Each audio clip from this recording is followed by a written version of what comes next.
మీ personal interviews మరియు వ్యాపార ప్రకటనల కొరకు ఈ నెంబర్ని సంప్రదించండి. ఇప్పుడు మనం రోజు చూస్తున్న మీడియాలో గత వారం రోజులుగా నడుస్తున్న దువ్వాడ ఫ్యామిలీ కథా చిత్రానికి శుభంకాడ పడబోతుందా? మనతో ప్రత్యేకించి ఈ విషయాన్ని పంచుకోవడానికి దాదాపు మనం రోజు చూస్తున్నాం 5 కండిషన్లు వాణి పెట్టారు. 5 కండిషన్లు అంటే ఆస్తుల మీద మాత్రమే పెట్టారు. దాంతో 90% ఆస్తులు ఇవ్వడానికి రెడీ అయ్యాను అంటున్నారు దువ్వాడ శ్రీనివాస్ గారు. సాక్షాత్తు దువ్వాడ శ్రీనివాస్ గారు మనకి లైవ్లో ఉన్నారు.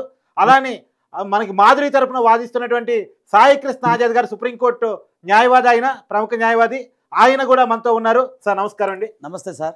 నమస్కారం దువ్వాడ శ్రీనివాస్ గారు. నమస్కారం సార్. నమస్కారం సార్. వాస్తవంగా గత వారం 10 రోజులుగా చూస్తూ ఉన్నాం, మీ ఇంటి ముందు మీ కన్నబిడ్డలే ధర్నా చేయటం, మీరు ఇంట్లోకి పిలవలేదంటాం.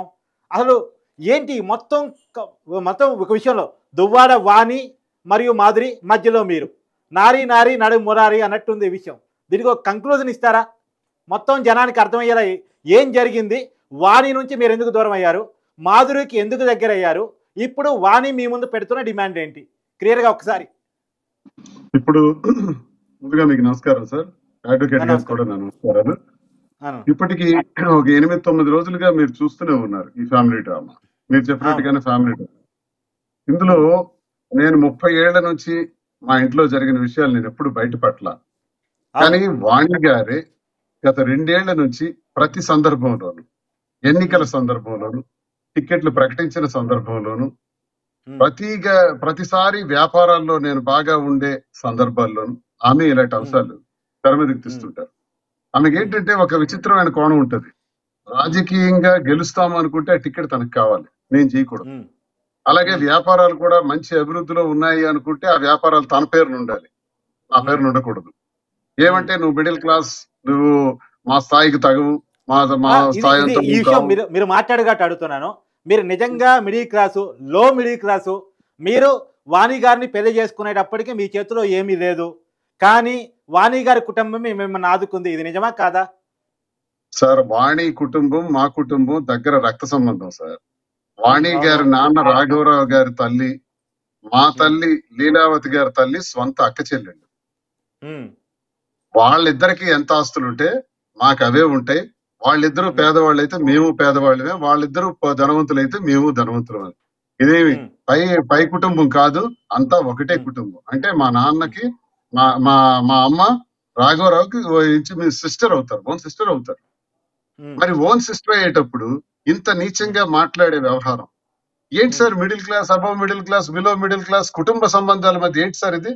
మా నాన్నగారు ఒక రైల్వేలో సెక్షన్ ఇంజనీర్ గా పనిచేశారు. నేను 4 అన్నదమ్ములు, ఒకరు చనిపోతే 3 కూడా బాగా పెంచి చదివించి విద్యాబుద్ధులు నేర్పించి మా అందరికీ కూడా ఒక భరోసాగా తండ్రి నిలబడి మా జీవితాన్ని తీర్చిదిద్ది నిజాయితీగా న్యాయంగా ఎలా బ్రతకాలో తేల్చి చెప్పాడు. అంతేగాని నేను కోటీశ్వరుడి బిడ్డనని చెప్పలా ఎప్పుడు. మరి ఎందుకు సార్ ఇంట్లో ప్రతిసారి మీ అమ్మ మా ఇంటికి రాకూడదు, మీ తమ్ముళ్ళు మా ఇంటికి రాకూడదు? ఒకవైపు నాకు గృహహింసను ఏం చేశానని పెట్టింది, అసలు నేను పెట్టాలి, వైఫే గృహహింస చేసింది. ఎన్ని సంవత్సరాలు చాలా హింసలు. మీరు తన నోట్లోనే ఒక మాట చెప్పారు, తన నోటి ద్వారా. ఇలా మా నాన్నగారు పెళ్ళయిన తర్వాత మొదటి బిడ్డ పుట్టిన తర్వాత 96వ సంవత్సరంలోనే నాకు ఇంటికి వచ్చేయమన్నారు, శ్రీనివాసుని విడిచిపెట్టేసి వచ్చేయని చెప్పారు అని చెప్పారు. అంటే వెనుక నుండి పెళ్లికి ముందు గొడవలు, పెళ్లికి తర్వాత గొడవలు, వీటన్నిటికీ రాఘవరావు కన్నబిడ్డ కాపురాన్ని తండ్రే కూల్చుకుంటాడా అని నేను చెప్పలేదు సార్, వాణియే చెప్పింది ఒక ప్రెస్ మీట్ లో. మా నాన్న 96వ సంవత్సరంలో మొదటి బిడ్డ పుట్టిన తర్వాతే నువ్వు వచ్చేయి అని చెప్పాడని TV9 లో చెప్పింది సార్ తను. ఆ మాటని మీకు నేను రిపీట్ చేస్తున్నాను, కావాల్సిందే మీకు ఎవిడెన్స్ ఇస్తాను. ఆ మాట అంటే తన అభిప్రాయంలో నేను విషయం ఏం తెలియజేస్తున్నానంటే, చెప్పాలని చెప్పిందో చెప్పకూడదనుకుని చెప్పేసిందో నాకు తెలియదు, కానీ అది వాస్తవం.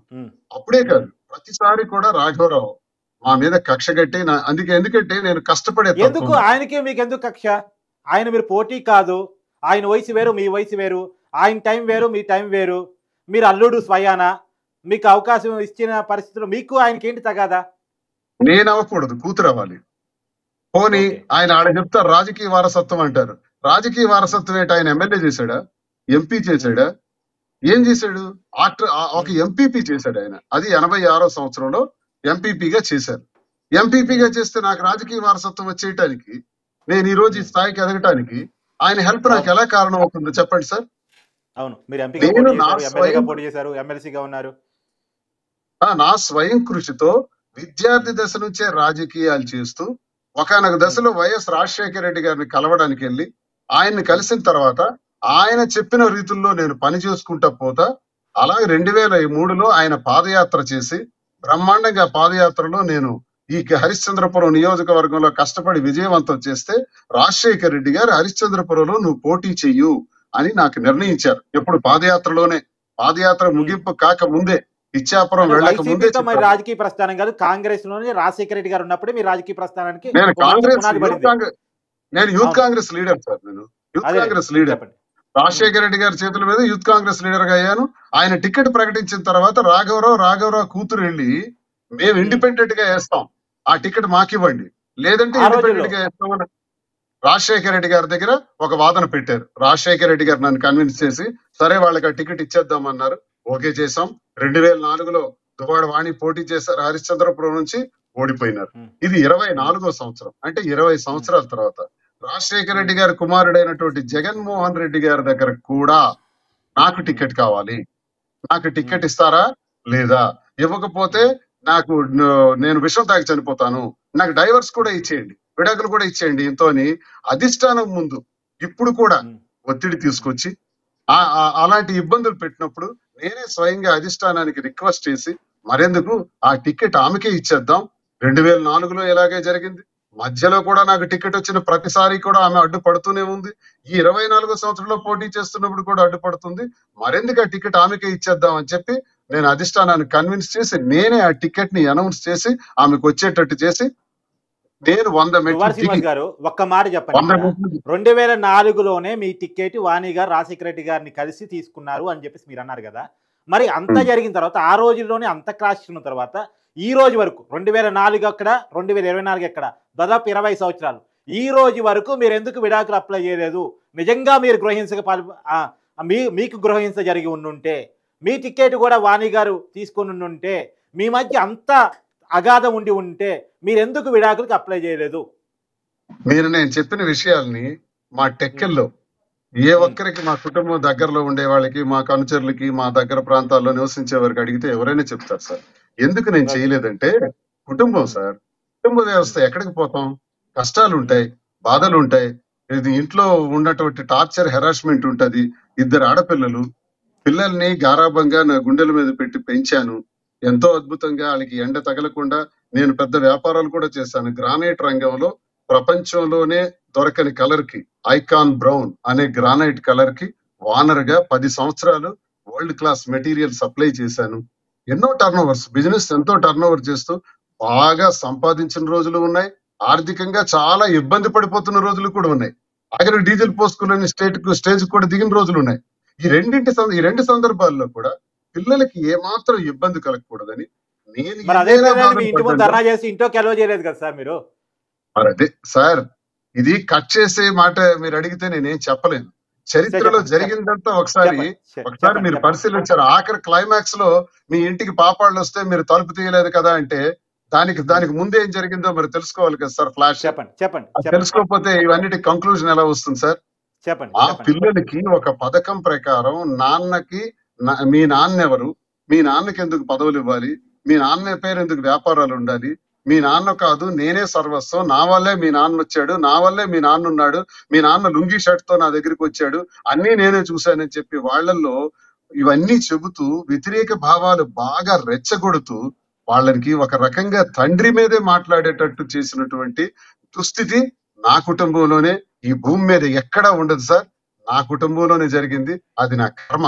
24వ సంవత్సరంలో ఆమె అంత ఇబ్బంది పడుతుండేటప్పుడు ఆ టికెట్ ని 25 సంవత్సరాలు నేను రాజకీయాల్లో కష్టపడి 100 మెట్లు దిగి నేనైతే ఏంటి, నా భార్య అయితే ఏంటి, 2004లో ఇలాగే ఇచ్చాను, 2024లో కూడా సరేలే తనే పోటీ చేయనని ఆమెకు వచ్చేటట్టు అవకాశం చేశాం.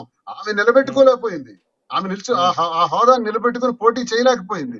ఆమెకున్నటువంటి పరిస్థితుల్లో వ్యతిరేకత రావటం వల్ల, గ్రాఫ్ పడిపోవటం వల్ల మళ్ళీ నేనే పోటీ చేయవలసినటువంటి పరిస్థితులు రావటం వల్ల నేను పోటీ చేశాను. నేను పోటీ చేసినప్పుడు పోటీ చేయడానికి మీరు ఆ పాయింట్ కడగండి, ఒక్క నిమిషం ఆ పాయింట్ కడగండి.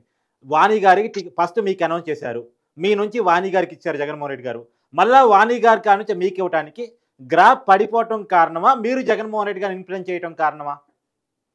మా పార్టీలో ఇన్ఫ్లుయెన్స్లు పనికిరావు సార్. మా పార్టీలో ఇన్ఫ్లుయెన్స్ చేయటం అన్నదే ఉండదు. జగన్ గారికి రాజశేఖర గారి కుటుంబానికి వీర విధేయుడు, మొదటి నుంచి దగ్గరగా ఉంటారు, ఆ లాయర్ గా ఉంటారు, పార్టీకి గట్టి వాయిస్ ఫైటరు. చెప్పండి. వాయిస్ గా ఉంటాను. మరి వాళ్ళు ఏం చూసి గ్రహించి నాకే పోటీ అన్నారన్నది నాకు తెలియదు సార్. పార్టీ అంతర్గత వ్యవహారం అది.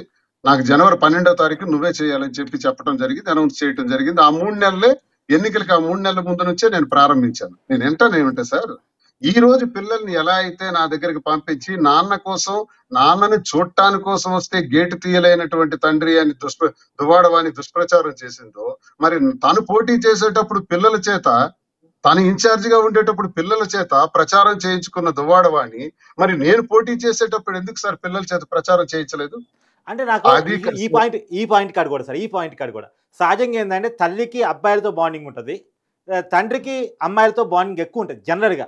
సో మీకున్నది అమ్మాయిలు, వాళ్ళతో ఎందుకు బాండింగ్ కరువైంది, తల్లితో ఎందుకు బాండింగ్ ఉండిపోయింది? మీరు చెప్పలేదు, వాళ్ళ వైపు చెప్పండి. బాండింగ్ లేకపోతే వాళ్ళు డాక్టర్స్ ఎలా అయ్యారు సార్?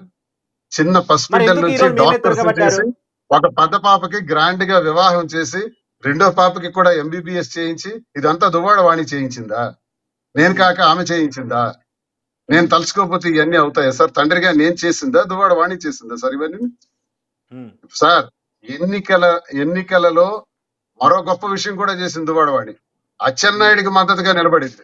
దువ్వాడ శ్రీనివాస్ కి ఓడించడానికి నేను 24 సంవత్సరంలో ఎన్నికల్లో పోటీ చేస్తుంటే అచ్చెన్నాయుడు గెలవాలని అచ్చెన్నాయుడికి మద్దతుగా నిలిచి తండ్రి రాఘవరావు, వాణి మద్దతు చేశారు. అంతేకాదు సార్, ఈ 2 ఏళ్లలో ఇంటికి నేను ఎప్పుడైతే టికెట్ ప్రకటించిన తర్వాత నేను ఉంటున్నటువంటి నివాసం, మేమిద్దరం కలిసి ఉంటున్నటువంటి నివాసం ఏదైతే ఉందో ఆ నివాసానికి తాళం కూడా వేసింది. ఇంటికి కూడా రావడానికి వీలు లేదండి. సుమారు 10 రోజుల పాటు రానియలేదు, తాళం వేసేసినారు. నా అవసరం తీరిపోయింది కదా. తనే రానిలేదు. మళ్ళీ ఒక్కసారి ఆడియన్స్ కోసం, మీరు ఇంటికి పోలేదా, తనే రానిలేదా? ఆమె ఇంటికి తాళం వేసి నాకు రానివ్వకుండా చేశారని 10 రోజుల పాటు నేను బయటే తిరుగుతూ ఉన్నానని ప్రతి కార్యకర్తకి టెక్కల్లో తెలుసు. ఇది నా పర్సనల్ కాదు, ప్రతి కార్యకర్తకి తెలుసు. అడ్వకేట్ గారు కూడా ఉన్నారు సార్. ఒక విషయం అంటే, మీరు మాధురి తరపు లాయర్, కానీ మాధురి తరపు లాయర్ గా మాట్లాడదు. చాలా కేసులు చూశారు, నేను ఒక న్యాయవాదిగా మాట్లాడాను. ఇప్పుడు శ్రీనివాస్ గారు చెప్పిందంతా మీరు విన్నారు. అవునండి. నిజంగా ఒక భార్య భర్త రానికపోతే ఏంటి అప్పుడు పరిస్థితి? ఒకటండి, ఇప్పుడు నెక్స్ట్ కథకి వెళ్ళాలి. మాధురి గారు అట్లా పరిచయం, దాన్ని అడుగుదాం. అది వెళ్దాం. ఇప్పుడు సార్ చెప్పింది ఏంటంటే, ఇక్కడ సార్ చెప్పిన అన్ని వ్యవహారాలు 30 years వాళ్ళ యొక్క సంసారిక జీవితంలో జరిగినవి ఏవైతే ఉన్నాయో నేను విన్నాను. అంతకుముందు కూడా ఇవన్నీ చూస్తే it leads to cruelty ground. So భార్య సుప్రీంకోర్టు చెప్పిన ఏవైతే ఉన్నాయి జడ్జిమెంట్స్, మైల్ స్టోన్ జడ్జిమెంట్స్ ఉన్నాయి, క్రుయాలిటీ. సో అదేంటంటే, ఒకటి భార్య భర్తకి అన్నం పెట్టకపోయినా it leads to cruelty ground. అంటే మనకి డైవర్స్ లో ఒక గ్రౌండ్ ఉంటుందండి, ఒక గ్రౌండ్ వస్తుంది, అందులో క్రుయాలిటీలో ఉన్న ఇంకో జడ్జిమెంట్స్ ఏంటంటే తల్లిదండ్రులను కూడా చూపించకపోయినా. అంటే ఇప్పుడు మన భార్య కాపురానికి రమ్మని, ఇప్పుడు మన పేరెంట్స్ ఉన్నారు, వాళ్ళని వదిలేసి మనం విడిగా కాపురం పెట్టమని చెప్పి ఇన్సిస్ట్ చేసినా కూడా it leads to cruelty. Sir ఇక్కడ 2-3 విషయాలు చెప్పండి. 2004లో దువ్వాడ శ్రీనివాస్ గారి టికెట్ ని పార్టీని రాజశేఖర రెడ్డి గారిని ఇన్ఫ్లుయెన్స్ చేసుకుని తానే తీసుకున్నారు, అది ఉమెన్ గా. తర్వాత ఇంకా చాలా రకాలుగా గృహహింస పెట్టారు. తర్వాత ఇంట్లో కూడా రానిలేదు అన్నా కానీ, అంటే 2004-2024 మధ్య 20 సంవత్సరాలు, 20 సంవత్సరాల్లో ఇంత హింస పడుతూ విడాకులు తీసుకోలేదు.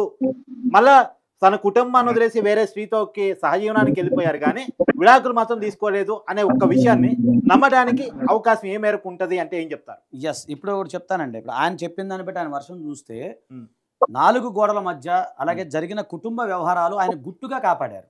ఇది మనం గమనించాలి. ఎందుకంటే తాళం వేయటం అనేది గుట్టు విషయం కాదు. అవును, తాళం వేసి భర్తను రానికపోవడం అనేది దాదాపు టెక్కర్లు అందరికీ తెలుసని దువ్వాడ శ్రీనివాస్ గారు చెప్తారు. అవునండి. ఇప్పుడు అంత దూరం పోయిన తర్వాత టికెట్ చేతులు మారటం కూడా జరిగిన తర్వాత, అవును, ఇప్పుడు ఆయన చెప్పేది కూడా మీరు వర్షం వినండి. ఆయన ఏమంటారంటే, భార్య వల్ల నేను భార్య బాధితుణ్ణి, సో నాకు చాలా హింస ఉంది, కాకపోతే డైవర్స్ విషయం వాళ్ళంటే ఒక 2 పిల్లలు ఉన్నారు, ఒక కుటుంబ వ్యవహారం, ఒక రాజకీయ జీవన ప్రయాణం, ఇవన్నీ కూడా ఉన్నాయని చెప్పి ఆయన ఆలోచించారు ప్రజెంట్ ఇప్పుడు వరకు కూడా. ఇంకొక విషయం, ఆయన చెప్పిన దాన్ని బట్టి చూస్తే 2 years నుంచి మా మధ్య ఎలాంటి రిలేషన్ లేదు, దాన్ని డిజార్షన్ అంటారు. అంటే మీకు ఏదైతే డైవర్స్ గ్రౌండ్ లో ఒక భాగం ఏంటంటే, భార్యాభర్తలు 2 years కి మించి, 2 years అంటే 2 years మించి విడివిడిగా ఉన్నట్లయితే it leads to also disaster ground. Srinivas గారు ఎన్నాళ్ళ నుంచి అండి మీకు మధ్య? 2 years నుంచి ఏం లేదంటున్నారు ఆయన.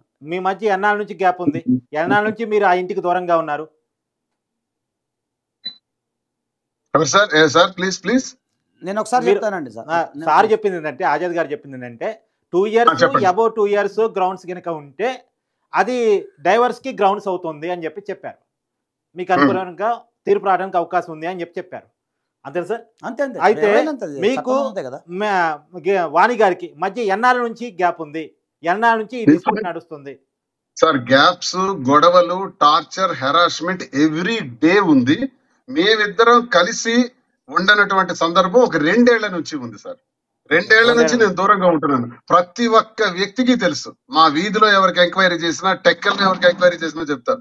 2 years లో 1 year. మరి అక్కడే కదా 2 years కదా.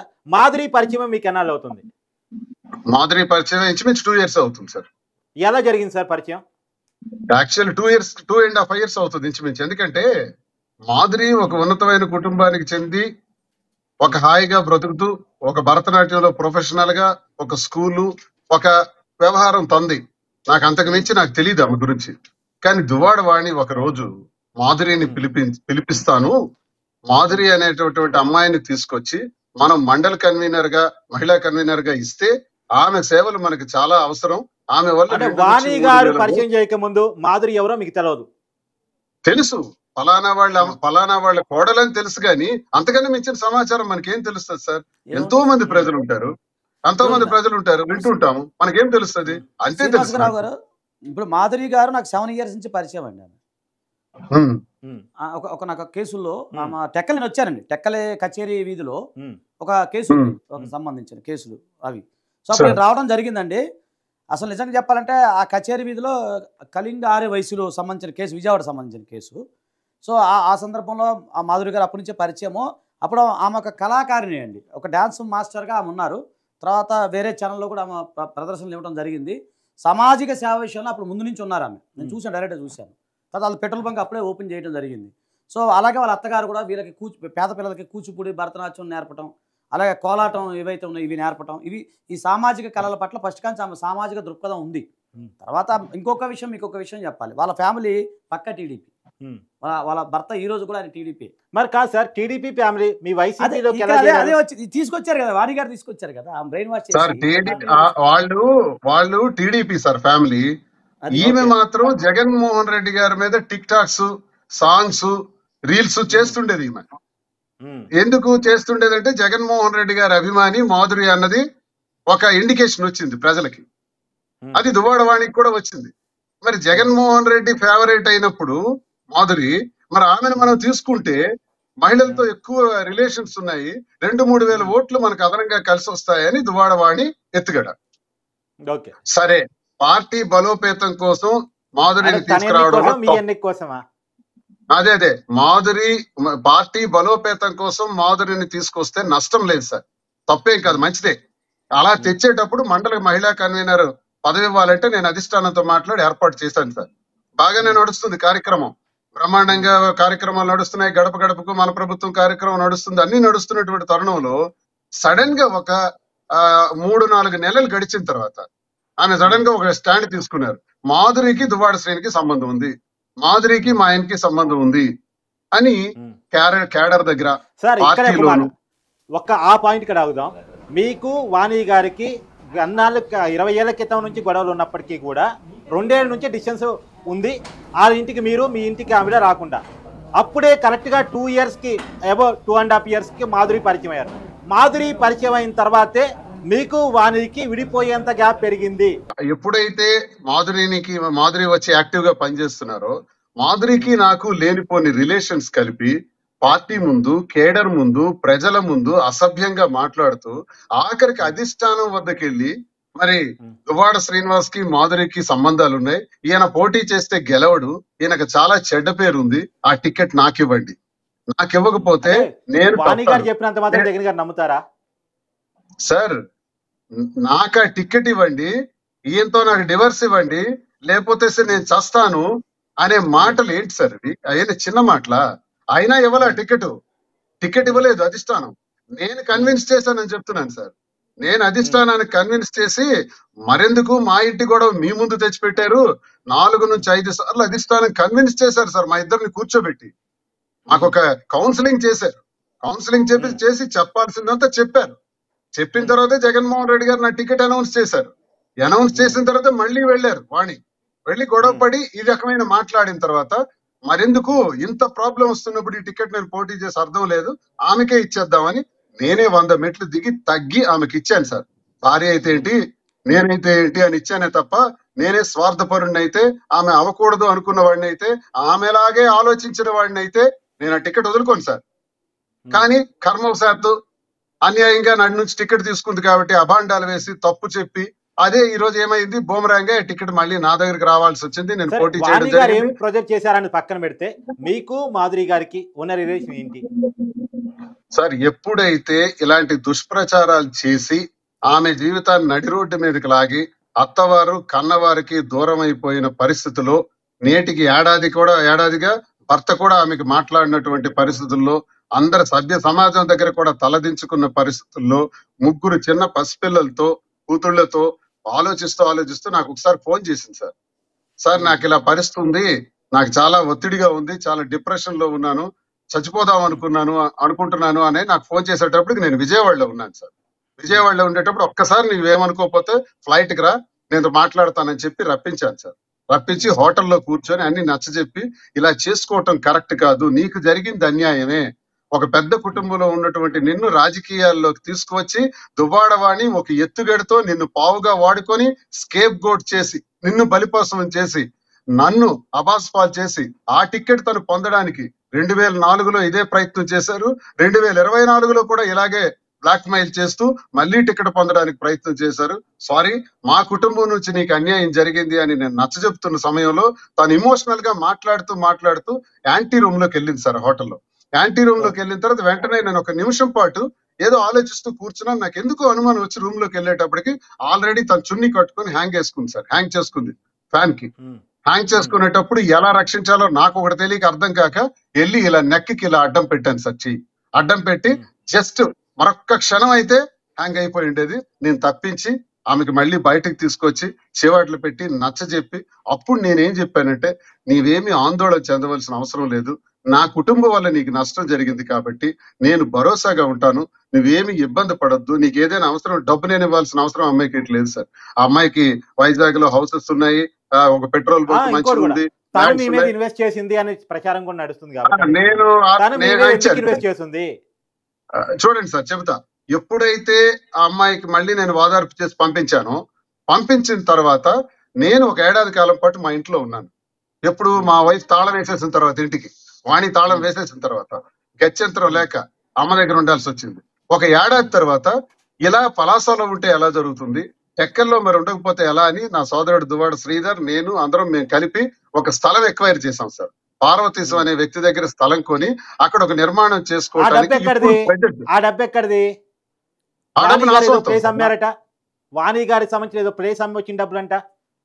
సరే సార్, ప్లేస్ అమ్ముంటే దాని డాక్యుమెంట్ చూపించమన్నాడు సార్. వాణి గారికి చెందిన ఆస్తి అయినప్పుడు వాణి గారి పేరున ఉండాలి, లేకపోతే వాణి గారికి ఎవరైనా ట్రాన్స్ఫర్ చేసిన పేరునైనా ఉండాలి, వాణి గారి దగ్గర నుంచి మాకు దగ్గర పడినట్టయినా ఉండాలి. ఒక ఎవిడెన్స్ చూపించమనండి సార్. ఆ ఎవిడెన్స్ బట్టి మాట్లాడదాం సార్. సార్ నా ఆస్తులన్నీ నా బాధ్యతం, నా ఆస్తులకు సంబంధించి వాణి నుంచి గాని రాఘవరావు దగ్గర నుంచి గాని ఏ ఆస్తి అయినా ట్రాన్స్ఫర్ అయినట్టు గాని, మాకెప్పుడైనా గాని ఒక బ్యాంక్ అకౌంట్ లో డబ్బులు వచ్చినట్టు గాని వాళ్ళకి చూపించమనండి సార్ ఎవిడెన్స్. నా డబ్బులు ఆమెకున్న స్వరమే అది సార్. నా ఆస్తి, లుంగి షర్ట్ తో వచ్చాడు, నా అధికారం, నా రాజకీయం, నేను హోదా, నేను పెద్ద మనిషిని, నాకు డబ్బులు ఉన్నాయి, వీడెవడు, వీడికి ఏముంది, ఈ వాదన ఎప్పుడు తనకు అలవాటే, తనకు అలవాటు ఉన్నటువంటి నైజం అది. మాట్లాడే ప్రయత్నం చేద్దాం మీరు చెప్పిన దాని మీదే.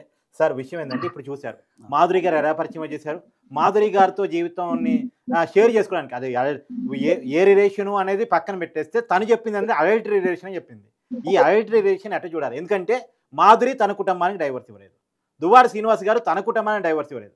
ఒకవేళ సుప్రీంకోర్టు తీర్పు ప్రకారం వీళ్ళు అడల్టరీ రిలేషన్ ఉంటాను సరిపోయితేమో, కానీ మన సాంప్రదాయాలు, మన విలువలు, మనం పాటిస్తున్నటువంటి దాని ప్రకారం అది కుదురుతుందా ఏంటి పరిస్థితి? అలా కాదు సార్, ఇక్కడ మనం ఆలోచించాలి. చెప్పండి. ఇప్పుడు సార్ చెప్పిన దాన్ని బట్టి చూస్తే ఉమ్, ఒక మహిళ మీద సరే ఏదైనా కానీ అభానాలు కానీ ఏదైనా కానీ ఒక రకమైన డిప్రెషన్ గురైనప్పుడు ఉమ్, అక్కడ మాట్లాడే మాటలకి ఎలాంటి విలువ ఉండదు. ఉమ్, ఎందుకంటే ఒక ప్రొసీజర్ ఉంటుంది. ఉమ్. మన సౌండ్ మైండ్ కలిగి ఉందా లేదా సౌండ్ మైండ్ లేదా అనే దాని మీద మాట్లాడే మాటను బట్టి అంటే మీ క్లయింట్ ఒక్క నిమిషం సార్, ఇక్కడ నా క్లయింట్ కాదు, ఆ. ఆమె నా క్లయింట్ కాదు, ఉమ్. నేను ఒక న్యాయవాదిగా జనరల్ గా చెప్తున్నాను. నేను అడుగుతున్నా, ఇప్పుడు మీరు క్లయింట్ గా అడుగుతున్నా. మీ క్లయింట్ దువ్వాడ శ్రీనివాస్ గారితో ఉన్న రిలేషన్ ఏంటి అంటే మీరు ఏం చెప్తారు? అలా కాదు వినండి. ఇప్పుడు రిలేషను అనే దాంట్లో చాలా మీనింగ్స్ ఉంటాయి. ఓకే. ఆ పదానికి చాలా మీనింగ్స్ ఉంటాయి. ఉమ్, ఇప్పుడు ఆమె నేను ఇట్లా అంటే ఆ పదాన్ని వాడలేక ఆమె ఆ పదం వాడారు తప్ప ఆ డిప్రెషన్కి గురైన వ్యక్తి ఎలాంటి పదాలు వాడతారు? మీరు ఆ యొక్క మానసిక ఒత్తిడిలో ఆమె ఆ పదం వాడండి కానీ సో వాళ్ళిద్దరి మధ్య ఎలాంటి సంబంధం ఉంది ఒకవేళ మీరు ఆమె చెప్పింది కాబట్టి అడుగుతున్నా. అంతేలేండి, ఒక్క నిమిషం. ఇక్కడ ఆమె చెప్పింది కానీ నేను కూడా చూశాను, అది వేరే. ఆమె చెప్పిందని కాదండి ఇక్కడ. ఇప్పుడు ఈ 2 సంవత్సరాల కాలంలో లేకపోతే ఈ 1 year కాలంలో సార్ చెప్పినట్టు ఇద్దరి మధ్య జరిగింది అనేది వాళ్ళు చెప్తున్నారు, వీళ్ళు చెప్తున్నారు కదా. ఇప్పుడు వాణి అనేమో మరి ఆ టైంలో ఎందుకు ఖండించలేకపోయింది? ఇప్పుడు ఉదాహరణ సార్, ఒక భార్యాభర్తలు వేరే వాళ్ళు ఉన్నప్పుడు ఏ భార్య ఊరుకోదు ఈ ప్రపంచంలో.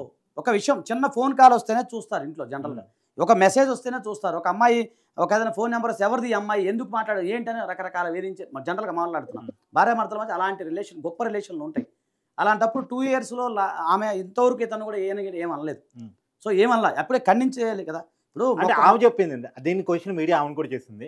నేను కుటుంబ సంబంధాలు కాబట్టి బయట ఇప్పుడైతే సార్ కూడా అదే చెప్తున్నారు. అది వీరంత వరకు మధ్యవర్తుల ద్వారా పెద్ద రకం ద్వారా సంపాదించుకున్నాను, కానీ అది చివరికి కూతురుని ఇంటికి రాని కాడికి ఏర్పడింది.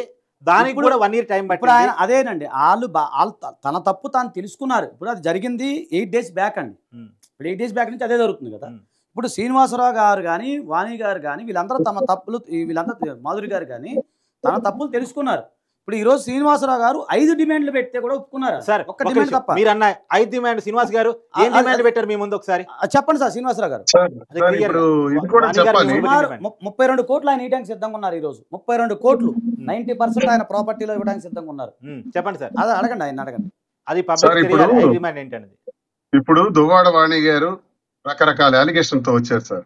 మొదటి రోజు ఇమోషనల్ గా వచ్చారు. ఏంటి ఇమోషనల్? నాన్నని కలవడానికి పిల్లలు వస్తే గేటు కూడా తీయలేదు. Number 1 emotion. అంటే నేను ఒక మూర్ఖుడిలా గేటు తీయని వ్యక్తిలా సార్, నేను పాపాలు వచ్చారని నా కింద సెక్యూరిటీ చెప్పిన తర్వాత కిందకి వెళ్ళాను, తలుపులు తీయడానికి వెళుతున్నాను. అదే సెక్యూరిటీ మళ్ళీ నన్ను ఆపారు. సార్ బయట వేరేగా ఉంది వాతావరణం, ఒకసారి మీరు చూసుకుని వెళ్ళండి అని. వెంటనే సర్వేలెన్స్ కెమెరాలో చూసాను. ఒక్క నిమిషం సార్, సర్వేలెన్స్ కెమెరాలో చూసాను. ఇది 8వ తారీఖు సాయంత్రం చెప్తున్నాను సార్. నేను సర్వేలెన్స్ కెమెరాలో ఒక 50-60 మంది అన్నోన్ పర్సన్స్, అంటే టీడీపీ పార్టీకి చెందిన వాళ్ళు, మా పార్టీకి చెందిన వాళ్ళు అయితే మాకు తెలుస్తుంది. అన్నోన్ పర్సన్స్, కారాలు, నిచ్చెనలు, రూప్స్, గుణపాలు, మీడియా, తండ్రిని కలవడానికి వచ్చినటువంటి పిల్లలతో యాక్స్ పట్టుకొని వచ్చారు సార్. ఎందుకంటే జనం చూసింది కాదు, జనం చూసింది చెప్తున్నాను. మొదటి రోజు కాదు, 2వ రోజు మీరు కూతుర్ల మీద కర్ర పట్టుకోవడం చూశారు, మీరు కూతురు మీద వాణి గారి మీద బూతులు తిట్టడం చూశారు. కానీ కూతుర్లు గుణపాలతో వచ్చారు అని మీరు చేస్తున్న కామెంట్ ఏదైతే ఉందో అది కొద్దిగా పెద్ద కామెంట్. అందుకని మళ్ళొక్కసారి నొక్కి అడుగుతున్నాను, కరెక్షన్. నా పిల్లలు ఎలా రాలేదు, నా పిల్లల్ని పంపిస్తూ ఈ ఏర్పాట్లన్నీ వాణి గారు చేశారంటున్నాను నేను. నా పిల్లల్ని పంపిస్తూ తండ్రిని కలవడానికి పిల్లలకి తెలవదా?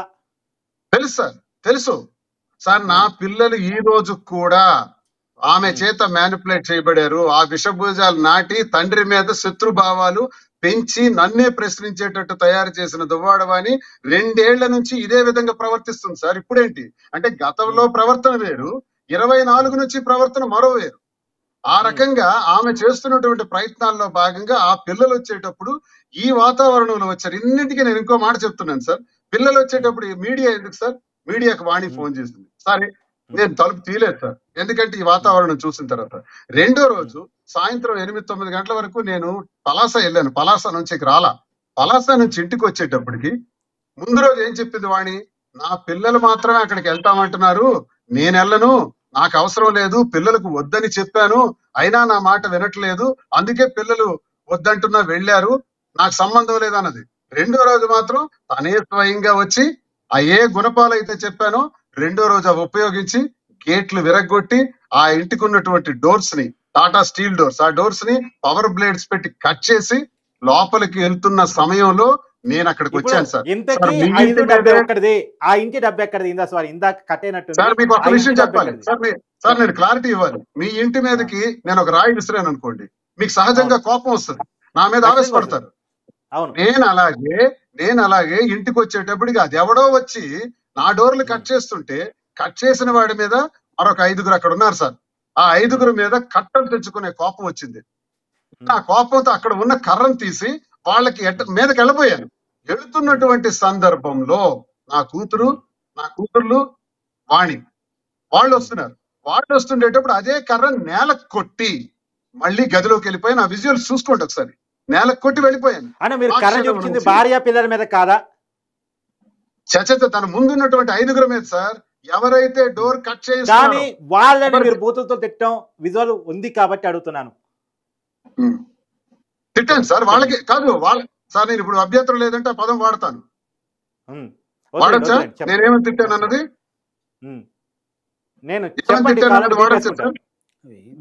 లంజా కొడకల్లారా అని కర్ర పట్టుకుని వెళ్ళాను. అంటే ఎవరైతే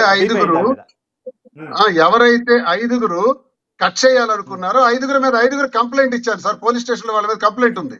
ఆ 5గురు మీద కోపంగా శ్రీనివాసరావు ఇక్కడ మీరు చెప్పాల్సిన henchman all rowdies are goondas అది కదా మీరు చెప్పేది. వాళ్ళని తిట్టారు మీరు. వాళ్ళనే తిట్టాను సార్. నేను వీళ్ళని ఎందుకు తిడతాను? అలా తిట్టాలనుకుంటే ఇప్పుడు 8 రోజుల నుంచి ఉన్నాను. కనీసం నేనేమైనా మాట్లాడానా? తలుపులు కొడుతూనే ఉన్నారు, బయట గొడవలు చేస్తూనే ఉన్నారు. 5 డిమాండ్ల ముందు మీకు కుదిరితే వాణి గారిని లైన్ లో తీసుకోండి. ఆమె కనుక ఫోన్ ఎత్తే క్లారిటీ వస్తుంది. ఆమె ఫోన్ ఎత్తట్లేదు, మామూలు ట్రై చేస్తున్నారు. శ్రీనివాసరావు గారు ఆమె ఫోన్ ఎప్పటి నుంచి ఎత్తట్లేదు సార్? మార్నింగ్ నుంచి మనం ఎన్నిసార్లు ట్రై చేసాం? నిన్న సార్ ఎప్పటి నుంచి ఎత్తట్లేదంటే నాకు బాగా తెలిసి ఒక్కసారి ఏమి మీకు అభ్యంతరం లేదు అనుకుంటే, అంతా రికార్డ్ అవుతుంది కాబట్టి మీ ఫోన్ నుంచి చేస్తారా? నేను చెయ్యను సార్. నేను ఎందుకు చేస్తాను?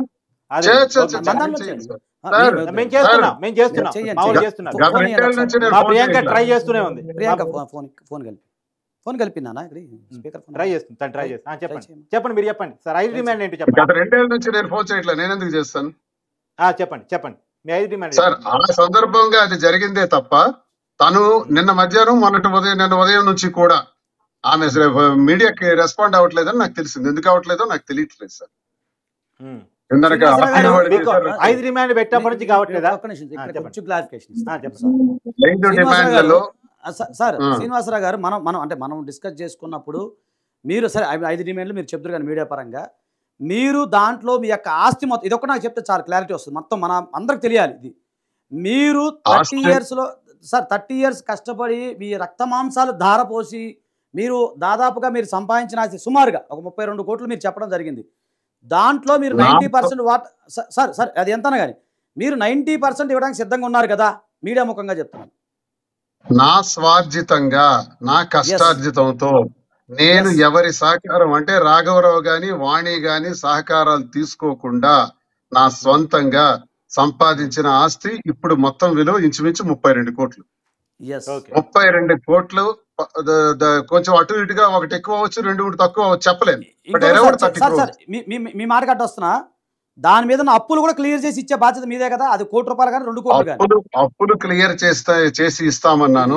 అందులో ఒక 3 కోట్ల విలువైనటువంటి బిల్డింగ్ ఏదైతే ఇప్పుడు నేను ఉంటున్నానో, ఏ గొడవ కోసం అయితే వాళ్ళు ఇప్పుడు ఆ బిల్డింగ్ దగ్గరికి వచ్చి తలుపులు కోసారో కట్ చేశారో ఆ బిల్డింగ్ మాత్రమే నాకు విడిచిపెట్టమంటున్నాను.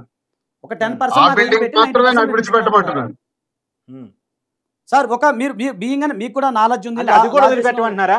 అది కూడా వదిలిపెట్టమన్నారు సార్. అది కూడా వదిలిపెట్టం అని అంటున్నారా? అది ఆ బిల్డింగ్ కూడా మాకు రాసిచ్చేయాలి అంటారు. మరి నేను ఎక్కడికి పోవాలి సార్? నేను ఒకటి విన్నది మిమ్మల్ని అడుగుతాను. మీ తదనంతరం సారీ టు ఆస్కింగ్, మీ తదనంతరం ఆ బిల్డింగ్ మాకు ఇవ్వండి, అంత వీలునామా రాయండి అని అడుగుతున్నట్టు సమాచారం కదా సార్? నేను 5 కోరికల్లో ఫ్యాక్టరీ ఒకటి 25 కోట్లు విలువ చేసే ఫ్యాక్టరీ సార్, గ్రానైట్ ఫ్యాక్టరీ. 2 ఈ బిల్డింగ్ సార్. ఇది టెక్కల్లో వెంకటేశ్వర కాలనీలో బిల్డింగ్ సార్. 6 కోట్లు సార్. 6 కోట్లు ఖర్చు పెట్టి కట్టాను సార్.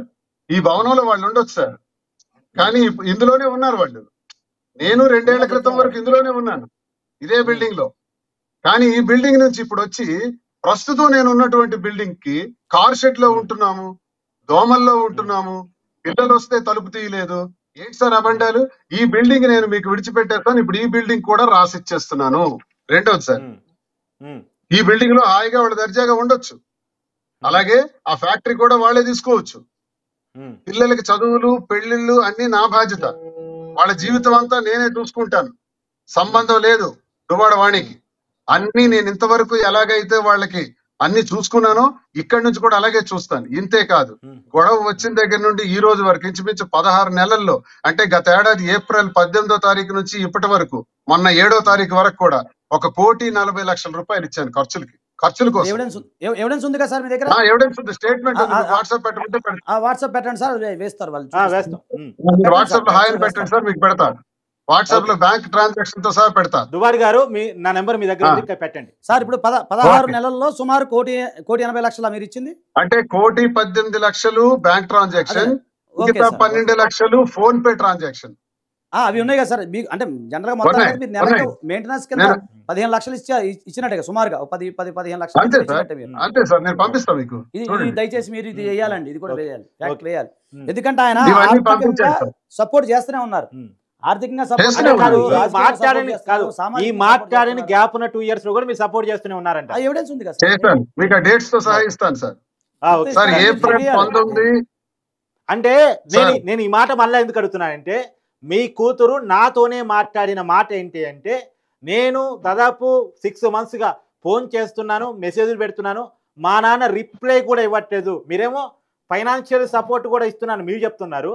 మీ పాప నాతో చెప్పిన మాట 6 నెలల నుంచి మా నాన్నకి, ఇవాళ మీడియా ముందుకు వచ్చామేమో కానీ 6 నెలల నుంచి మా నాన్న మేము ట్రై చేస్తుంటే ఫోన్ లిఫ్ట్ చేయట్లేదు కదా, కనీసం మెసేజ్ కూడా రిప్లై ఇవ్వట్లేదు. మీరు ఇప్పుడు ఫోన్ మీతో ఇంటర్వ్యూ ముగిసిన ఒక్క క్షణంలోనే నేను మీకు బ్యాంక్ స్టేట్మెంట్ పంపిస్తాను, అలాగే ఫోన్ పే డీటెయిల్స్ కూడా పంపిస్తాను సార్. ఓకే, మీరు వేసుకోవాలి. కూతురు ఇవాళ కాకపోయినా రేపటికైనా నేను తీసుకుని అడుగుతాను, అడగండి, ఖచ్చితంగా అడుగుతాను సార్. అది కాక నేను ఏదైతే ఇప్పుడు నివసిస్తున్నానో ఈ గృహాన్ని నేను ఇవ్వలేను, ఇది ఒక్కటి విడిచిపెట్టండి అని నేను చెప్పాను సార్. అంటే దాంట్లో మాదిరిగా డబ్బులు ఉన్నాయి అని అంటారు, నిజమేనా సార్? ఈ గృహం కట్టేటప్పుడు నా తమ్ముడు శ్రీధర్ ఈ స్థలాన్ని ఎక్వైర్ చేసే దానిలో కీలక పాత్ర వహించి కొంత ఆర్థిక సహాయాన్ని అందజేయటం, మేము ఇంకా స్థలాన్ని నమ్మినటువంటి పార్వతీశానికి మేము ఇంకా ఇవ్వాల్సి ఉండటం, ఈ కన్స్ట్రక్షన్స్ లో భాగంగా ఎలక్షన్ లో ప్రచారంలో భాగంగా మాధురి సుమారు 2 నుంచి 2,30,00,000 వరకు ఆమె కూడా వెచ్చించటం, ఇవన్నీ జరిగినవి మాలో. అంటే భర్తకు చెప్పించారా లేక ఇండివిజువల్ గా ఇచ్చారా అనేది కూడా చూడాలి. అంటే ఇప్పుడు అది కూడా మనం ఒకరోజు లైవ్ పెడతాం సార్. కొంత బ్యాంక్ ట్రాన్సాక్షన్ ఉంటుంది సార్, కొంత బ్యాంక్ లో ఉండొచ్చు, కొంత బ్యాంక్ ఉండొచ్చు, కొంత హ్యాండ్ క్యాష్ ఉండొచ్చు సార్. చెప్తాను, ఆ స్టేట్మెంట్స్ కూడా ఉన్నాయి సార్ నా దగ్గర. ఇప్పుడు సార్ ఒక శ్రీనివాస్ గారు మీ మాట కట్టొస్తున్నాను, అంటే మాధురి గారితో మాట్లాడాను, నేను హెల్త్ బాగాలేదు ఆమెకి, ఒక 2 days లో మీరు మాట్లాడాం కదా, సో ఆ ఎవిడెన్స్ కూడా వస్తుంది. ఆ ఎవిడెన్స్ ఉంటే ఇప్పుడు ఈ సారు ఆమెకు బాకీ ఉన్నట్టు కదా, సో దాని మీద కూడా మేము వేస్తున్నాం సార్. ఇంకొకటి సరే, మిగతా మీరున్న ఇంటి తప్ప మిగతా అన్ని ఇవ్వటానికి రెడీ, కానీ ఒక చిన్న కంక్లూజన్ ఏంటంటే, ఒక నడుస్తున్న ప్రచారాన్ని మేము నడుతున్నా, సారీ ఫర్ ఆస్కింగ్, మీ రాజకీయ వారసత్వం దువ్వాడ వాణిది లేదు, మీ బిడ్డలది లేదు, మాధురిది సార్. వారసత్వాలు ఇవ్వడానికి నేనేవండి సార్,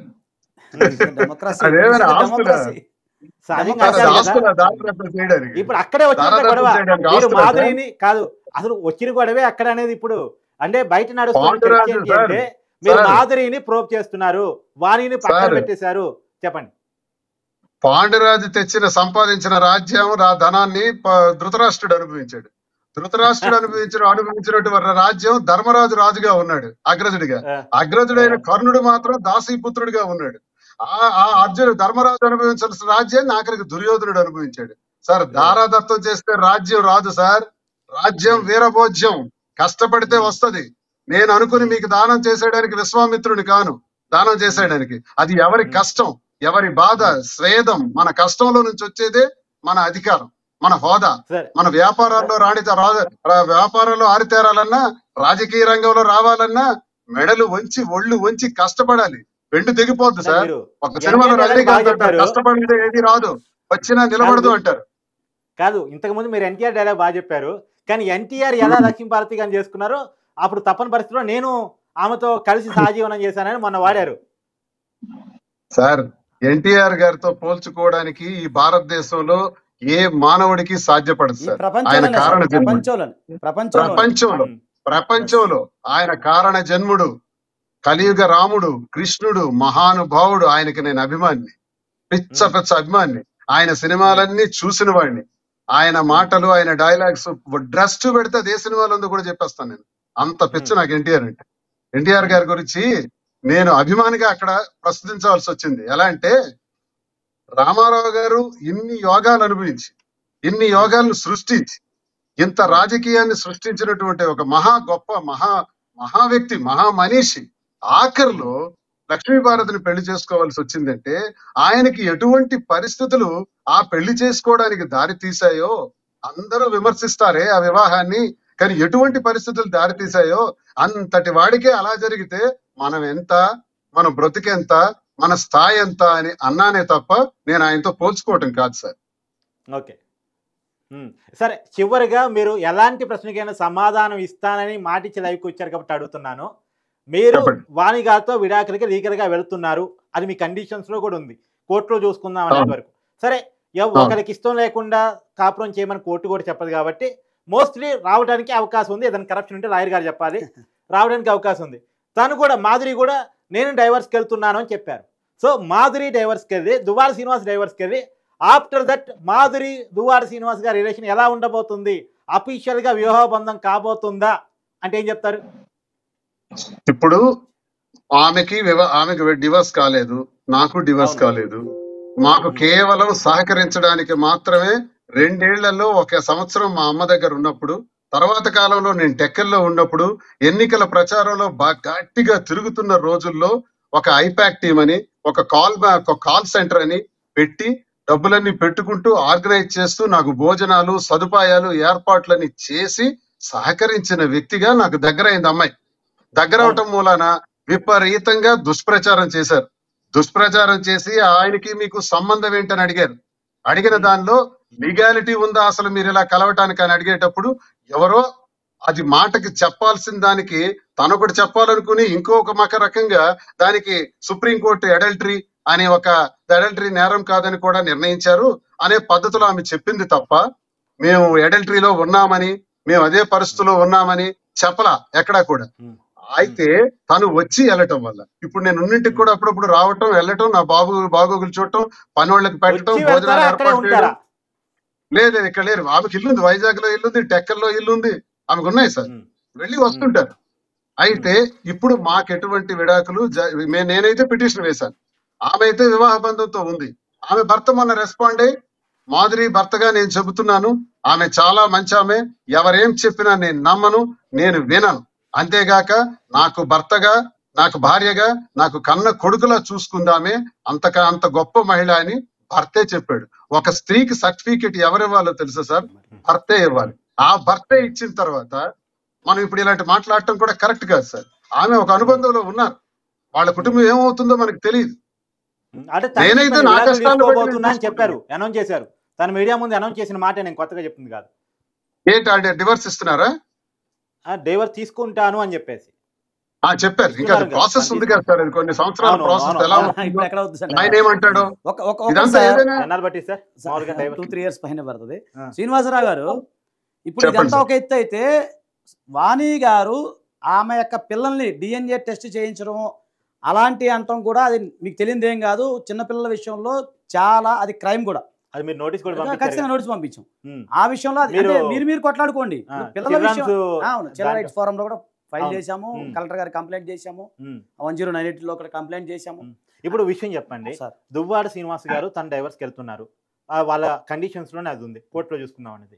మన మాధురి గారు చెప్పడం మీకు తెలవాలి, అప్లై చేస్తే మీరే చేయాలి కాబట్టి డైవర్స్ అప్లై చేసుకోబోతున్నారు అని తనే చెప్పిన మాట.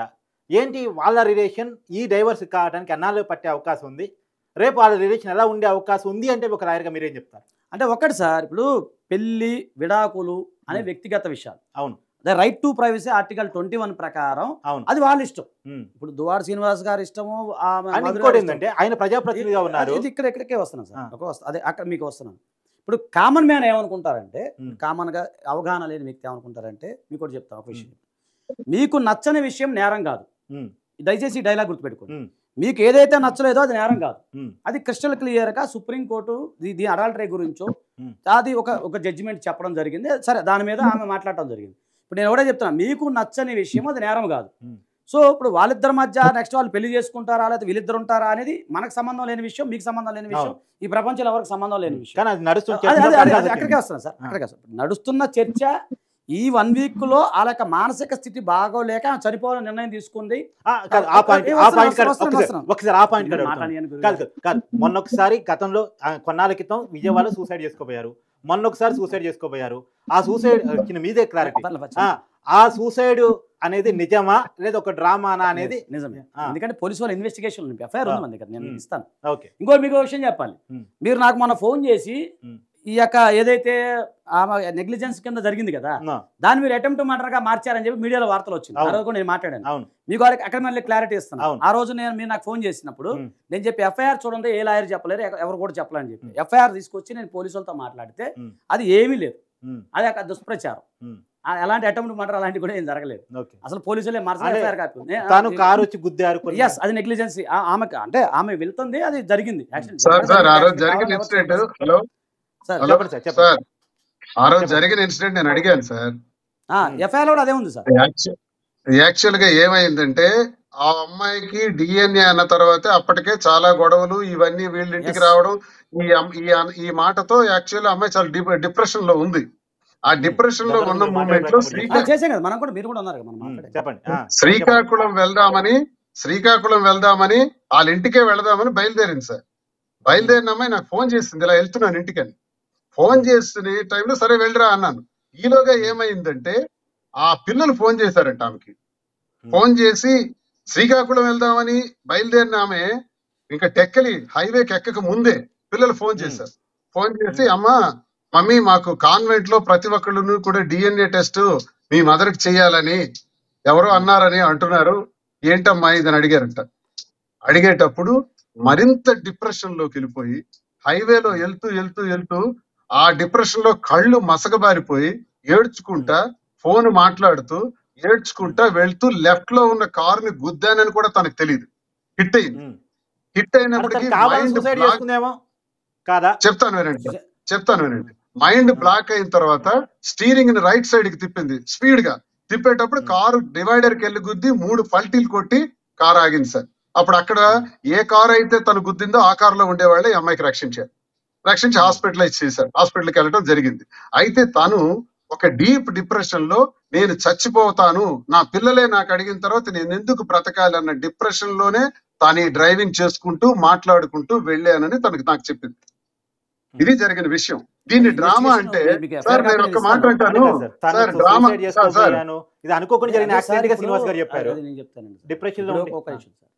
సడన్ గా ఒక మనిషి వెళ్ళేటప్పుడు యాక్సిడెంట్ జరిగినప్పుడు మన మానసిక స్థితి ఎలా ఉంటది సార్ ఆలోచించండి. మనం కూడా మీరు సడన్ గా బడి మీద పడిపోయింది సార్. ఇక్కడ మీరు నేను ఎన్ని మాట్లాడుకున్నా కాదు, పోలీసు వారి యొక్క ఇన్వెస్టిగేషన్, పోలీసు వారి యొక్క దర్యాప్తాన్ని జరుగుతుంది కదా, దాంట్లో ఎవరు చెప్పేది ఏం లేదు కదా. వాళ్ళ ఇన్వెస్టిగేషన్ లో అవన్నీ క్లియర్ ఉంది. సో ఇది తను ప్లాన్డ్ గా సూసైడ్ అటెంప్ట్ చేసుకున్నా మాధురి చెప్పిన మాట అబద్ధమా అంటే అది ఒక నిమిషం సార్, రేపు ఆమె రికవర్ అవుతారు సార్, మనం లైన్ లో తీసుకొని ఆమె ఏం చెప్తారు చెప్పండి శ్రీనివాస్ గారు ఏదో చెప్తున్నారు సార్. ఇప్పుడు డ్రామా అని కొంతమంది విమర్శించారు కదా సార్, దమ్ముంటే డ్రామా అని విమర్శించేవాడికి ఓ కారు ఇస్తాను, 120 కిలోమీటర్లతో వెళ్ళి ఒక్కసారి హిట్ కొట్టమనండి సార్. ఒకవేళ డ్రామా చేద్దాం, డ్రామాకి అతను రెడీ అవుతాడా ఈ భారతదేశంలో ఎవడైనా? డ్రామాకి రెడీ అయ్యేటప్పుడు డ్రామా అనుకుని చేసే ఆ ఫీట్ రియల్ అయితే పోతాడు. ఎవరు సార్ డ్రామా అనుకుని 120-130 కిలోమీటర్ స్పీడ్ లో వెళ్తారు? ఎవరు సార్ హిట్ కొడతారు? ఇది డ్రామా ఎలా అవుతుంది సార్? ఇది కారు తుక్కు అయిపోయింది, స్కోడా కాబట్టి బ్రతికారు అమ్మాయి. ఇంకో కారు అయితే ఇప్పుడు ఒకటి సార్ అది ఎక్కడికి నేను చెప్తాను. అమ్మాయి అప్పుడు నెక్స్ట్ మేడం ఎవరైతే వస్తారో మాధురి గారితో మనం ఈ యాక్సిడెంట్ ఒక ఎపిసోడ్ చేద్దాము. ఇప్పుడు క్లియర్గా చెప్పాల్సింది ఏంటంటే శ్రీనివాసరావు గారు 90% ఆయన యొక్క ఆస్తిలో ఇస్తామంటున్నారు, దానికి 10% ఆయన ఉంచుకుంటా ఉంటున్నారు. దాంట్లో వాణి గారు ఆస్తి ఎంత? వాణి గారి నుంచి ఆయనకి ఏమి రాదు, ఆయన సెల్ఫ్ ఎక్వైర్ అండి. వాణి గారు పెళ్లి చేసుకునే రోజు మీకు ఎలాంటి ఆస్తులు వాణి గారు తీసుకురాలేదా? అది భరణంగానా, కట్నంగానా, వాట్ ఎవర్, కానుకగానా, పేరేదైనా? సార్ చెప్పండి. నాకు 94లో పెళ్ళైనప్పుడు 1,50,000 ఇస్తామన్నారు కట్నం. వాళ్ళు చెప్పటం, కానీ నాకు ఇవ్వాల.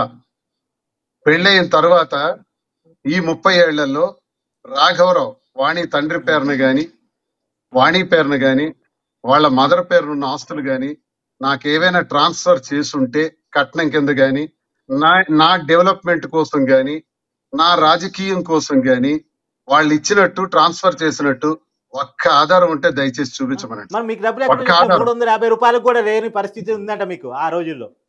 అంటే వాళ్ళ ఫాదర్ చెప్పింది చెప్తున్నాను.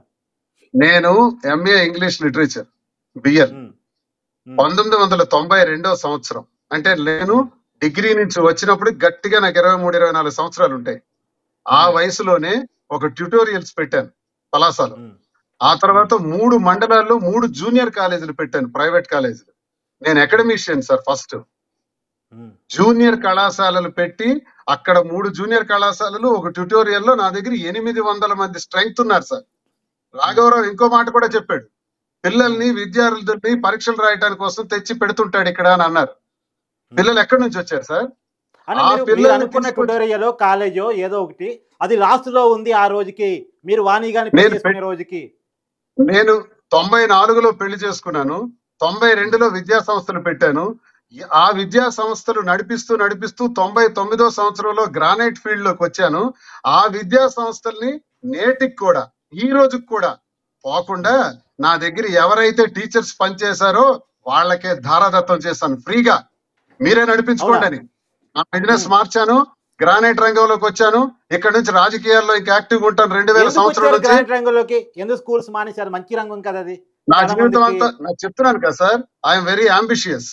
ఏదో ఒకటి సాధించాలి, ఏదో సంపాదించాలి, ఉన్నత స్థాయికి వెళ్ళాలనేటువంటి ఆలోచనలు చిన్నప్పటి నుంచి నాకు ఉన్నాయి. అలా అయితే టీచర్ పోస్ట్కి వెళ్ళిపోయిండేవాడిని కదా. శ్రీనివాసరావు గారు మీకు మాట అడ్డొస్తున్నాను, ఆ యొక్క కాలేజీకి సంబంధించిన డాక్యుమెంట్స్ కూడా దయచేసి పంపించండి. అవి చాలా కాలం నాటి, ఎప్పుడు 94 ఉంటే అలాంటి అవి రాసులు ఉన్నాయి. అవి ఎక్కడో ఫోటోలు నిరాకరించాను. నిరాకరిస్తే ఆ రోజు ఆ మాట అనకూడదు. ఒక రోజు నైట్ పూర్తిగా వాణి గారిని తీసుకొని బయటకు వెళ్ళిన తర్వాత వాణి గారు బలంతో మేరకే పెళ్లి చేసామని వాళ్ళ ఫాదర్ చెప్తున్నమాట. అదే సార్, ఇప్పుడు ఆయన ఏమంటున్నారు, కష్టపడి నేను సెల్ఫ్, ఇప్పుడు మా డాక్యుమెంట్స్ ఉంటాయి కాబట్టి మీరు అంటారు క్వారీలు కానీ అంటే ఇంకోటి కూడా ఎందుకు కాలేజీ లాభాల్లో ఉంటే ఆయన వేరే వాళ్ళు దానదత్తం చేసి ఉండేవాళ్ళు అంటే వాళ్ళ ఫాదర్. అమౌంట్ కూడా సార్, అమౌంట్ కూడా ఎంత సార్? 350 రూపాయలు సార్. ఆఫ్టర్ ఆల్ సార్, ఇదేమైనా లక్షల? ఆఫ్టర్ ఆల్ 350 రూపాయలు సార్. గట్టిగా తింటే ఆ రోజుల్లో కూడా లెక్కేసుకుంటే ఒక రోజు ఖర్చు సార్. చాలా మందికి మీరు సమాధానం చెప్పాల్సింది అక్కడే. 350 రూపాయలకి లేరు అన్న కాడి నుంచి 32 కోట్లకి ఎలా ఎదిగారు అన్నది ఇప్పుడు వీళ్ళు అడుగుతున్న, చాలా మంది అడుగుతున్న ప్రశ్న. నేను ఎలాంటి వ్యాపారాలు చేశానో గ్రానైట్ రంగంలో Duvvada Srinivas icon brown quarry owner అని ఏ గ్రానైట్ వానర్ కైనా నా పేరు అడగండి చెప్తాడు. గత 5 సంవత్సరాల జగన్మోహన్ రెడ్డి గారి పరిపాలనలో మీరు ఎంత సంపాదించుకున్నారంటే ఏం చెప్తారు?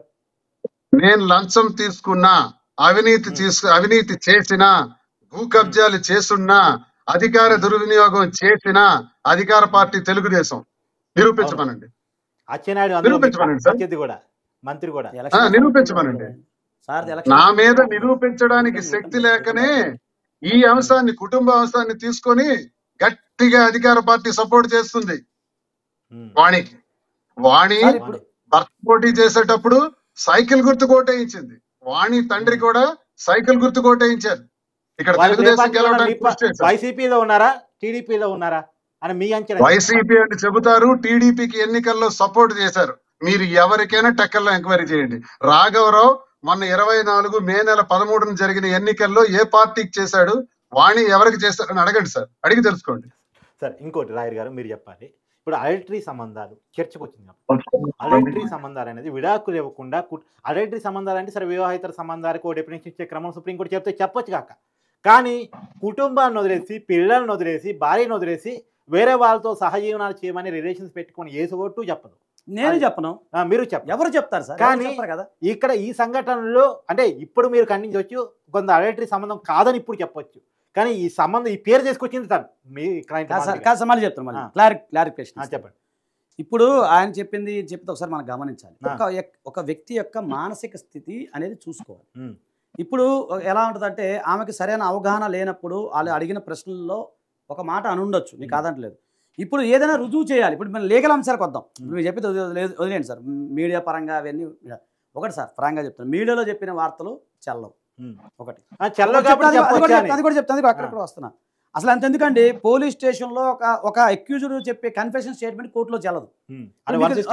అవును, నీకు తెలియదే ఉంది. మీరు అంతా అడ్వకేట్సే కదా, మా అంతా లా ఫీల్డే కదా సార్. ఇప్పుడు నేనేమంటున్నానంటే ఇక్కడ ఏవైనా సరే అవి రుజువు చేయాలంటే కొన్ని అంశాలు కావాలి. అడల్టరీ అనేది రుజువు చేయడం చాలా క్లిష్టతరమైన అంశం అది. ఇప్పుడు ఇంకొకటి, ఇప్పుడు సార్ చెప్పినట్టు అడల్టరీ పరంగా ఆయన జరిగింది అన్నప్పుడు వాణి గారికి కొన్ని అవకాశాలు ఉన్నాయి. ఆయన దూరం ఇదే బేస్ మీద చేసుకోవచ్చు, ఆమె డైవర్స్కి వెళ్ళిపోవచ్చు. ఇక్కడ నుంచి మాధురి గారు చెప్పిన అడల్టరీ సంబంధం అనే దాన్ని దువ్వాడ శ్రీనివాస్ గారు ఖండిస్తున్నారు, మాధురి గారి తరపున లాయరు ఖండిస్తున్నారు. ఆ మానసిక స్థితి బాగా లేక చెప్పింది అనేది వాళ్ళు చెప్తున్నారు. అంటే మాధురి గారు ఇక్కడ అబద్ధం చెప్పారు. రెండోది, తను కావాలని సూసైడ్ అటెంప్ట్ చేశాను అన్నదాన్ని శ్రీనివాస్ గారు ఖండిస్తున్నారు, లాయర్ గారు ఖండిస్తున్నారు. అది కూడా మాధురి గారు మానసిక పరిస్థితి బాగలేక అబద్ధం చెప్పారు అని వాళ్ళు చెప్తా ఉన్నారు. ఈ రెండు అబద్ధం కాదు, ఇక్కడ అబద్ధం అనే పదం రాదు. చెప్పండి శ్రీనివాస్ గారు చెప్పండి. సార్ ఖండించట్లేదు. ఆమె నేనెందుకు బ్రతకాలి, అసలు నా పరిస్థితి ఏంటి, ఒంటరిని అయిపోయాను, మనకు మానసిక వేదనతో వెళుతున్న ఆమెకు పిల్లలు ఫోన్ చేసిన తర్వాత మరింతకు ఒత్తిడికి గురై నేను చస్తే బాగుంది ఇంకెందుకు బతకాలన్నటువంటి ఉద్దేశంతో ఆమె చేసినటువంటి కళ్ళ ముందు నీళ్లు తిరుగుతుంటే ఎదురు కనబడుతున్నట్టు విండ్ స్క్రీన్ నుంచి విజిబిలిటీ లేక ఆ ఒత్తిడిలో ఆవేదనలో ఆ లెఫ్ట్ లో ఉన్నటువంటి కారుని ఢీ కొట్టిన తర్వాత ఆ షాక్ నుంచి నాకేదో ప్రమాదం జరిగింది అని మానసిక ఒత్తిడి మేరకు జరిగిన యాక్సిడెంట్, అది కూడా కన్నీరుతో మూసుకుపోయినప్పుడు చేసిన యాక్సిడెంట్, అది వేరు. కావాలని నేను సూసైడ్ చేసుకున్నాను అంటే వేరు. ఆమెకి సూసైడల్ టెండెన్సీ ఉంది, నాతో అంటుంటది ఉంది కాబట్టే ఒకసారి అటెంప్ట్ చేసింది నా ముందే, రెండోసారి కూడా ఆమె ప్రయత్నంతో ఉంది, నాకు తెలుసు. ఇప్పుడు హాస్పిటల్లో ఉన్న ఆమెతో మాట్లాడే ప్రయత్నం చేశారా మీరు? మాట్లాడాను సార్, హాస్పిటల్ నుంచి రిలీజ్ చేశారు. ఈ మధ్య ఏదో ఛానల్స్ లో మాట్లాడిందట. ఇప్పుడు హాస్పిటల్లో ఉన్నారు, కాంటాక్ట్ చేసేప్పుడు నేను బ్రెయిన్ లో ఏదో ప్రాబ్లం అయిందంట, ఇప్పుడు మళ్ళీ ప్రాబ్లం వచ్చిందంట, మళ్ళీ ప్రాబ్లం వచ్చింది, బ్రెయిన్ లో నొప్పి వస్తుందంట, అందుకే మళ్ళీ ట్రీట్మెంట్ లో ఉన్నారు సార్. బిల్లులు కూడా దువ్వాడ శ్రీనివాస్ గారు చెల్లిస్తున్నారు అనే దానికి కూడా క్లారిటీ ఇస్తారా? నేను ఎందుకు చెల్లించాలి సార్, ఆవిడ దగ్గర డబ్బులు ఇన్సూరెన్స్ ఉంటుంది సార్, నేనే బాకీ కాదు. ఇది కూడా మాధురి గారు చెప్పిన మాటే, నేను ఒక్కటి కూడా క్లారిటీ క్రియేట్ చేసింది లేదు అన్ని మాధురి గారు స్టేట్మెంట్. మళ్ళీ రేపు తీసుకుందాం లైన్లోకి వస్తున్నప్పుడు మీ అన్ని మీరు మాధురి గారు నాలెడ్జ్ లేదు ఆ విషయం మీద. శ్రీనివాసరావు గారు ఇప్పుడు ఏంటంటే మన కార్తీక్ గారి అనేది ఏంటంటే ఆర్థిక సంబంధమైన విషయాల్లో మీరు స్పష్టంగా 90% ఆమెకి ఇచ్చే విధంగా మీరు ఉన్నారు. అలాగే ఇది ఏదైతే మీరు అనుకున్నది ఏదైతే ఉందో ఇది కోర్టులోకి వెళ్తే అంత వస్తుందండి. మీరు కూడా బీయింగ్ అన్ అడ్వకేట్, ఇప్పుడు ఇది మీరు మన కోర్టులో వేస్తే వాళ్ళు కనుక కంటెస్ట్గా వెళ్తే అంత పర్సెంట్ ఇస్తారా కోర్టులో? 90% ఇస్తారా సార్? సార్ నేను నా పిల్లల మీద ఉన్న శ్రీనివాస్ గారు మీ ప్రశ్న సమాధానం చెప్పే ముందు ఒకసారి అడ్వకేట్ గారు తీసుకుందాం. సహజంగా భార్య భర్తల సంబంధం డైవర్స్ కాడికి వెళ్ళింది, భర్త భరణం చెల్లించాలని పరిస్థితి ఉంది. ఏ క్యాలిక్యులేషన్స్ ఆధారంగా భరణాన్ని నిర్ధారిస్తారు, ఏ మేరకు ఇస్తారు? ఒకటండి, ఒక ప్రాక్టీసింగ్ అడ్వకేట్గా 22 years ఎక్స్పీరియన్స్గా మీకు చెప్తున్నాను. ప్రతిదీ కూడా వాళ్ళ ఆర్థిక స్థితిని బట్టి కోర్టు వారు నిర్ణయం తీసుకుంటారు. అది అంతే తప్ప ఆయనకు 100 కోట్లు ఉన్నాయని చెప్పి ఇంత ఇవ్వాలని ఎక్కడ లేదు. అయితే మన దేశంలో మళ్ళీ చెప్తున్నాను, సార్ కూడా తెలుసు, ఆయన బీయింగ్ అన్ అడ్వకేట్, మీకు అందరూ తెలుసు, ఒక హిందూ పురుషుడు కానీ ఒక హిందూ స్త్రీ కానీ తనకు తాను సొంతంగా సెల్ఫ్ ఎక్వైర్ ప్రాపర్టీ ఏదైతే ఉందో తనకు తాను సంపాదించిన ఆస్తి ఎవరికి హక్కు రాదు. అంటే భర్త కష్టపడి సంపాదించిన ఆస్తిలో భార్యకి హక్కు ఉండదు, సెల్ఫ్ ఎక్వైర్ ప్రాపర్టీ, అది ఎవరికైనా దారాదాతం చేసుకోవచ్చు ఆయన. అలాంటి అవకాశాలు ఉన్నప్పటికి కూడా ఆయన 90% ఇస్తానని చెప్పి ముందుకు వచ్చారు. ఒకటి ఎగ్జాంపుల్ పెడతాను. ఇంకోటి నేను చెప్పినట్టుగానే ఒక భార్యాభర్తల మధ్య ఉన్న బంధంలో వాళ్ళు నచ్చలేనప్పుడు మెయింటెనెన్స్ అనేది ఆ యొక్క ఆర్థిక స్థితిని బట్టి కోర్టు వారు నిర్ణయం తీసుకుంటారు. ఒకవేళ కోర్టు వారు కింది కోర్టులో ఎక్కువ భరణం ఉందనుకోండి, పై కోర్టుకి అప్పీల్కి వెళ్తాం మామూలుగా. అంటే మీకు జనరల్గా జరిగింది వెళ్ళినప్పుడు కోర్టు వారు తగ్గిస్తారు, లేదా కొన్ని సందర్భాలు పెంచుతారనమాట. అలాగే భార్య కనుక సొంత ఆస్తి ఉండి ఆమెకు కూడా ఆస్తులు ఉండి ఆమెకు కూడా ఆదాయం ఉండి ఇన్కమ్ ట్యాక్స్ రిటర్న్స్ ఫైల్ చేస్తాం, సొంత ఆదాయం ఉన్నట్లయితే మెయింటెనెన్స్ రాదు. అదొకటి. ఇంకొకటి ఒక కూతురు ఎవరైతే ఉన్నారు, ఈయనకి 2 కూతురు ఉంటుంది ఖచ్చితంగా. ఇప్పుడు నేను మామూలుగా మాట్లాడు, ఒక మహిళలకు సంబంధించిన పిల్లలు ఉన్నారు, ఆడపిల్లలు ఉన్నారు. ఉన్నప్పుడు ఆడపిల్లలకి పెళ్లి అయ్యేంత వరకు తండ్రి మెయింటెనెన్స్ ఇవ్వాలి. పెళ్లి అయిన తర్వాత మెయింటెనెన్స్ చెల్లించాల్సిన అవసరం లేదు. ఇక్కడ సారు వాళ్ళ అమ్మాయికి ఒక అమ్మాయికి మ్యారేజ్ అయింది. సో ఇంకొక పాప ఉంది, ఆ పాపకు సంబంధించి ఆమె పెళ్లి అయ్యేంత వరకు కూడా నేను అదే చెప్తున్నారు, ఆమె పెళ్లి అయ్యేంత వరకు కూడా ఆమెకు సాధక బాధలు, ఆమె యొక్క ఎడ్యుకేషన్ ప్రతిదీ నేనే చూసుకుంటాను. పెళ్ళైన తర్వాత బాధ్యత ఉండదు అనేది అది క్లియర్ అండి, అది చట్టంలో ఉంది. భరించాలి. అవును. ఇప్పుడు లాయర్ గారు క్లారిటీ ఇచ్చారు. సో దాదాపు ఆర్థిక పరిస్థితిని బట్టి ఇస్తారు. 50% ఇవ్వచ్చు భరణం మామూలుగా. ఇక్కడ మళ్ళీ క్లారిటీ ఇస్తున్నాను. భారతదేశంలో ఇంతని భరణం అనేది లేదండి. ఇంత ఇవ్వాలని అయితే అవుట్ ఆఫ్ కోర్ట్ సెటిల్మెంట్ చేసుకోమని చెప్తారు. విదేశాల్లో ఒక ఎగ్జాంపుల్ సార్కి ఒక మాట చెప్తాను. విదేశాల్లో బిల్ గేట్స్ ఉన్నాడు. అంటే అమెరికాలో ఏమవుతుందంటే భార్యాభర్తలు విడిపోయేటప్పుడు 50% ఇవ్వాలి భార్యకి. అది పక్క, అది రియల్.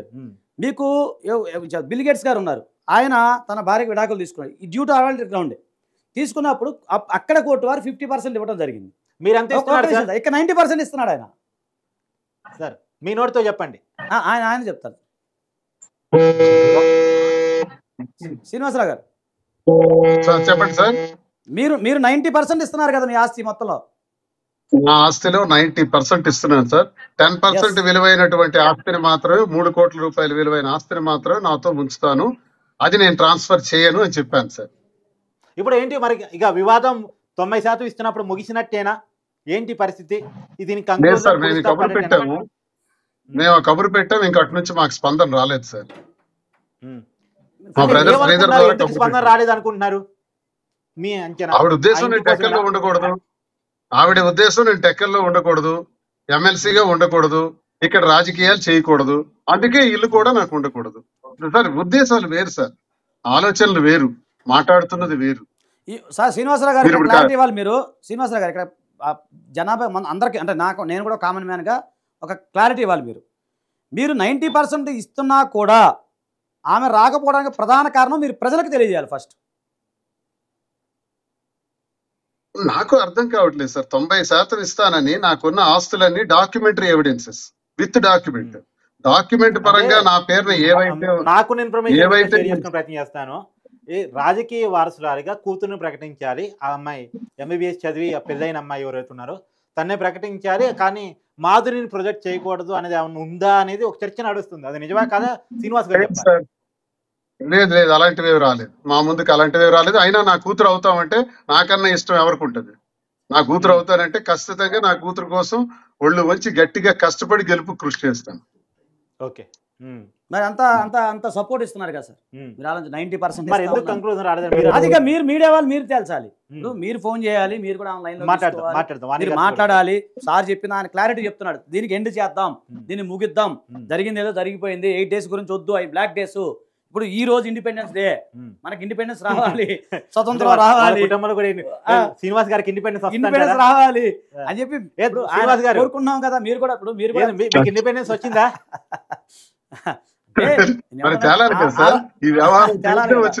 ఆ సందర్భంలో ఆయన రెడీగా ఉన్నారు, నేను సపోర్ట్ చేయండి, నేను రెడీగా ఉన్నాను.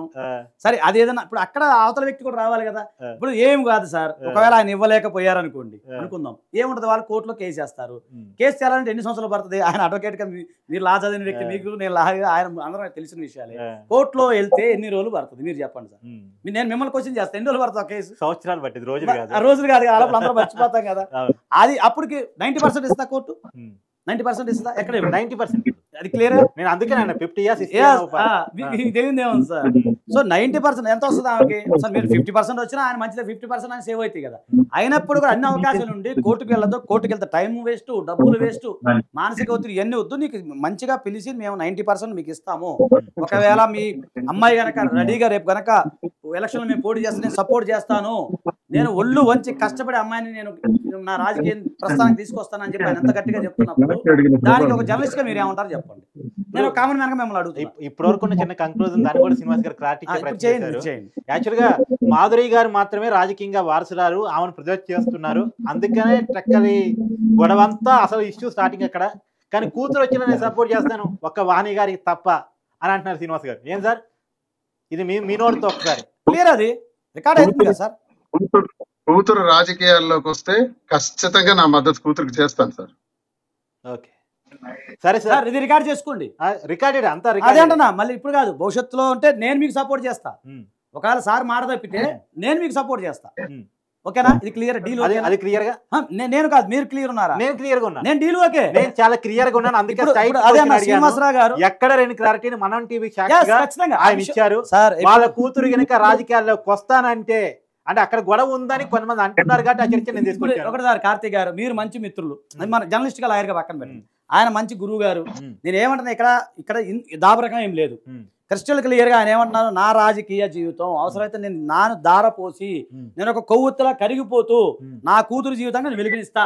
అది 2 సార్లు మీరు నక్కి ఒక్కని ఇచ్చారు. అవును క్లియరా? ఎందుకంటే దువ్వాడ శ్రీనివాసరావు గారితో కూడా మీతో ఏదో కొన్ని సంవత్సరాల అవును సార్తో కూడా అందరం ఒక గూటి పక్షులమే. నేనేమంటున్నా, ఈ విషయంలో సార్ మాట తప్పితే, సార్ గురుగారు శ్రీనివాసరావు గారు మీరు వినాలి, సార్ మాట తప్పితే నేను కార్తీక్ గారే సపోర్ట్ చేస్తాను. నేను తీసుకుంటాను.